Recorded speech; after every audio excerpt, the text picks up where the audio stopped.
Hi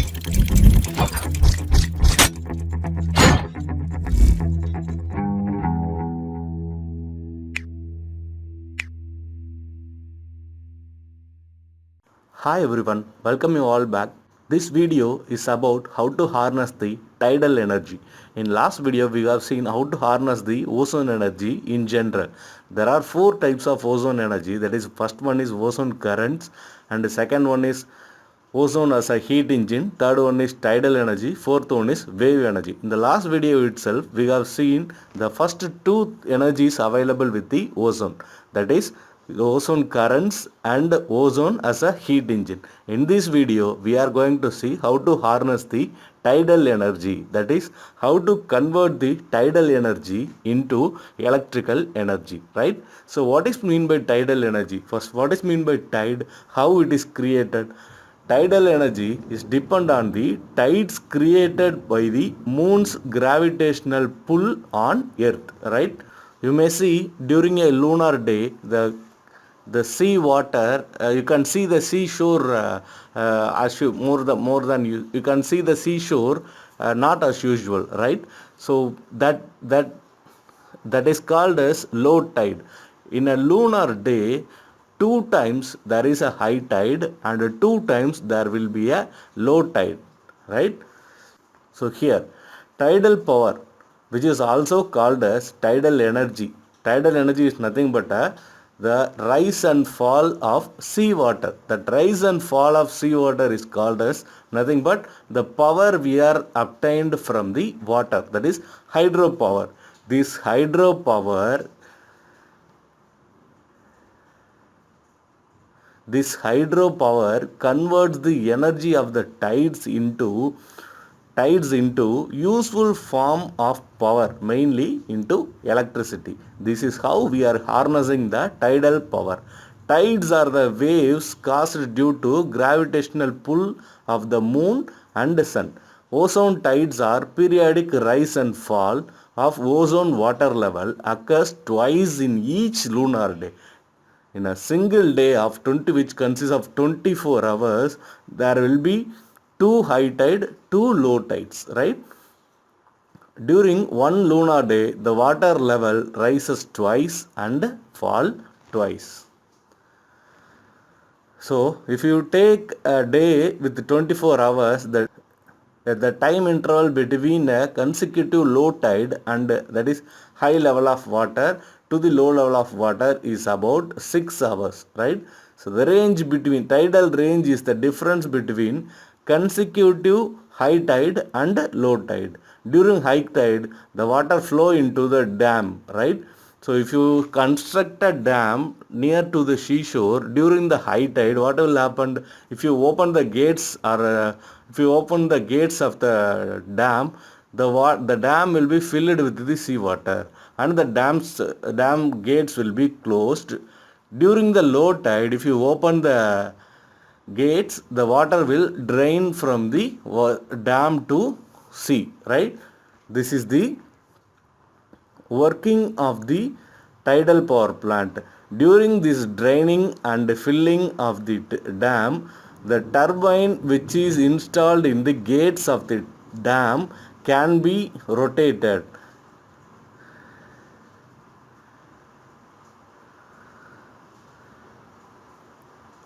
And from the rotational, that is mechanical energy created by the tides by the turbine, you can generate the electricity through a alternator. This is the basic principle behind the tidal energy harnessing, that is tidal power plant.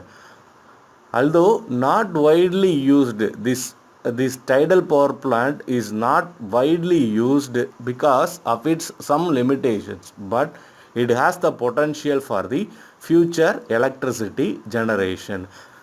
Also, another notable point is tides, that is the fall of water and rise of water is more predictable because once in a 6 hour it will fall or rise because of the solar power. So it is more predictable, so you can harness the energy and you can use it for the electricity generation. So this is how the tides are generated, right? So the gravitational pull of moon and sun, and the centrifugal force pull because of the rotation of the earth sun system, which landmass lines up with the earth moon system. The water around it is at high tide. When a landmass is at 90 degree to the earth moon system, the water around is at low tide. There are two high tides and two low tides in each day, right?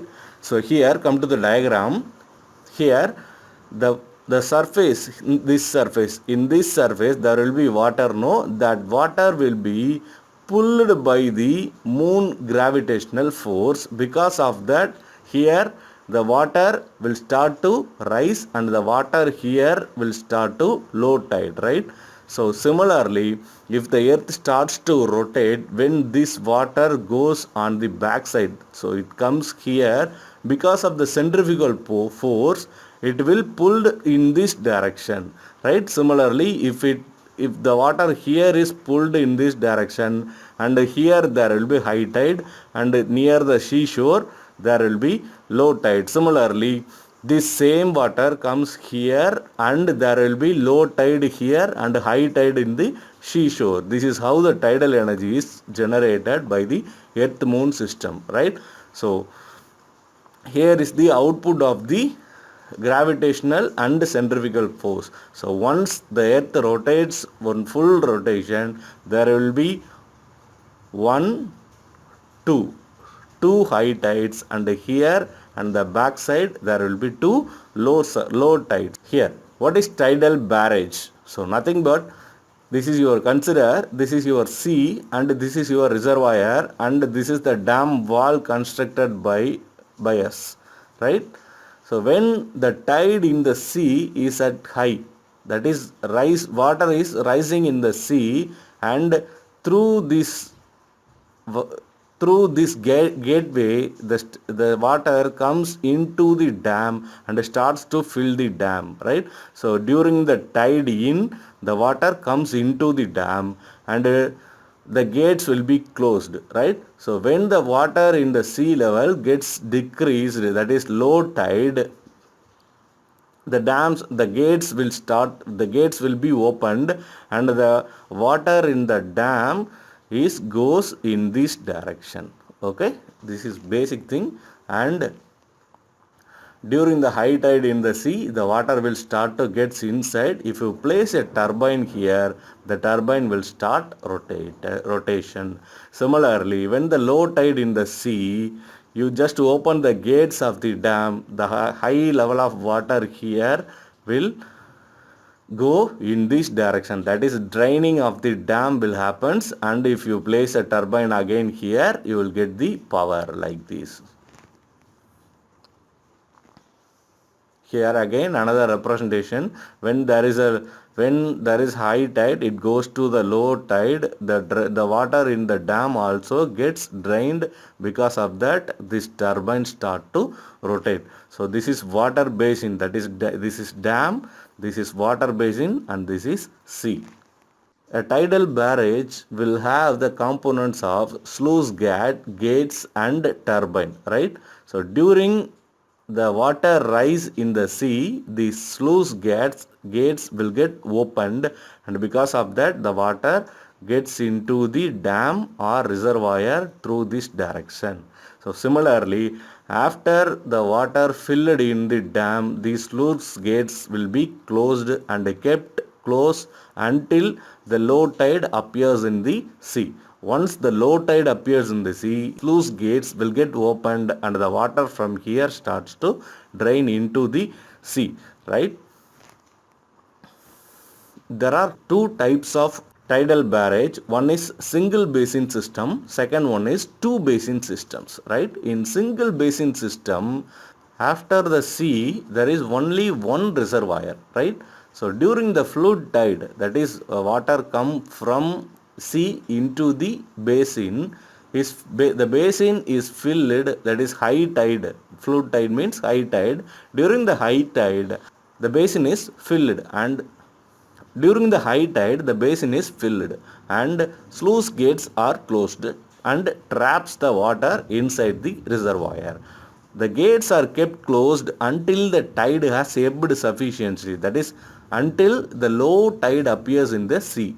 So and thus the turbine starts to spinning and generating electricity. So once the low tide appears, the sluice gates will get opened and the water drained from the basin to the sea. Because of that, the turbines start to rotate in order to generate the electricity, right? Here in single basin system itself, there will be a two-way generation, because when the water comes from the sea into the basin, the turbine will rotate because of the water flow, right? So similarly, when the sluice gates are open during the low tide season, the water from the basin will drained into the sea so that the turbine rotates. So the turbine will start to rotate when water comes in and water goes out. In both systems, the turbine will starts to rotate and generates the energy. The second system is double basin system. There will be two basins available instead of single basin we have seen in the last classification, right? There will be basin A, basin B and C. From the high tide is available, the water gets into the basin A. From the basin A, the water is pumped into the basin B. So once the high tide is completed, the sluice gates will get closed and the water remains in basin A and basin B. Once the low tide appears in the sea, you can open this basin to this basin and hence the turbine here will start to rotate. Similarly, this basin can be opened directly to the sea and this turbine start to rotate. Similarly, this basin will start to open and the turbine here will start to rotate. So you can run 3 turbines at a time. The only difference is a proportion of electricity is used to pump the water into the second basin. If natural system allows, if natural system allows, there is no need of pump, right? This is the turbine used in the tidal energy harnessing power plant, right? So in this turbine, there will be generated attached to the turbine blades, and these turbines are called as bulb turbines, right?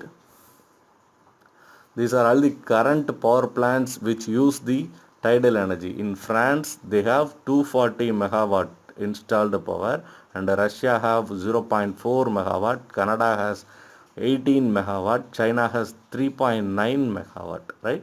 So the basin area is 22 and here 15, here 1.4. So basin area is directly proportional to the power produced by the tidal power plant. So these are all the pros and cons of the tidal power plant, tidal barrages, right? So it is a matured technology that has been around for nearly 50 years. Reliable energy sources, because the gravitational force offered by the sun will not be end until the world is there, right? So this energy source will not get exhausted, right? At the same time, because you are trapping the water from the sea is a huge natural structure. If you want to keep the water from the street, there must be high cost, that is high level of construction is required, so that the cost incurred with that construction is also very high, right? Similarly, the environmental impacts of marine life, it will affect the environmental, that is ecosystem, it will affect the ecosystem of the ocean. So comparing to the other energy harnessing techniques, this harnesses low power output, that is this harness low energy only, and hence it will give only low power output. Like coal power plant and a nuclear power plant, it will not give that much of electricity. The electricity output will be very minimum. Okay, thank you all.